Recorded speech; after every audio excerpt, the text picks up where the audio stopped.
আমার চাকরি প্রার্থী ভাই বোন সবাইকে আন্তরিক অভিনন্দন এবং শুভেচ্ছা জানাচ্ছি নতুন আরেকটি ভিডিওতে। আজ আমি আপনাদের সঙ্গে যে বিষয়টি নিয়ে আলোচনা করবো সেটি হচ্ছে হতাশা দূরীকরণের 5টি টিপস আমি আপনাদেরকে দিব। এই 5টি টিপস যদি আপনারা ফলো করেন আমি মনে করি যে আপনাদের হতাশা কেটে যাবে। তার মধ্যে প্রথম যে টিপসটি সেটি হচ্ছে যে আপনাদেরকে অবশ্যই ইতিবাচক চিন্তা ভাবনা করতে হবে। ইতিবাচক চিন্তা ভাবনাটা হচ্ছে যে আপনার যে জিনিসগুলো আপনি ভালো কাজগুলো পিছনে ফেলে এসেছেন, যে কাজগুলো ভালো করেছিলেন সে কাজগুলোকে আপনি চিন্তা ভাবনা করুন।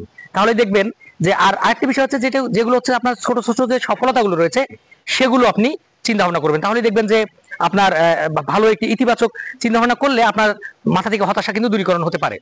দ্বিতীয় নাম্বার যে কথাটি সেটি হচ্ছে যে আপনি হচ্ছে যে স্রষ্টা মানে সৃষ্টিকর্তার প্রতি ইবাদত ইবাদত পালন করুন, মানে সৃষ্টিকর্তাকে ডাকুন।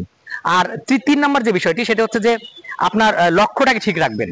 মানে আপনার লক্ষ্যটাকে মানে এমন ভাবে করতে হবে, যদি আপনার সময় অনুযায়ী আপনার লক্ষ্যটাকে ঠিক রাখতে হবে।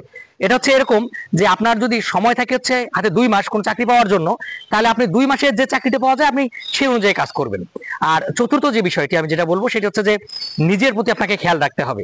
অর্থাৎ হচ্ছে যে এই সময় আপনি যদি ভালো খাওয়া দাওয়া করেন, ভালোভাবে যে যে জিনিসগুলো আপনার পছন্দ সেই জিনিসগুলোকে যদি আপনি মেনটেন করেন, তাহলে দেখবেন যে আপনারা কিন্তু ভালো কিছু হবে, যে হতাশা আর থাকবে না আর কি। আরেকটা হচ্ছে যে যার আপনার যে সঙ্গী, মানে লাস্ট যে বিষয়টি সেটা হচ্ছে আপনার যে সঙ্গী নির্বাচনের ক্ষেত্রে আপনি এমন একজন সঙ্গী নির্বাচন করবেন যে আপনাকে সবসময় মোটিভেটেড করবে, যে আপনাকে নিয়ে হতাশার কোনো কথা বলবে না, যে আপনাকে উৎসাহ দিবে ভালো কাজ করার জন্য, তার সঙ্গে মেলামেশা করবেন।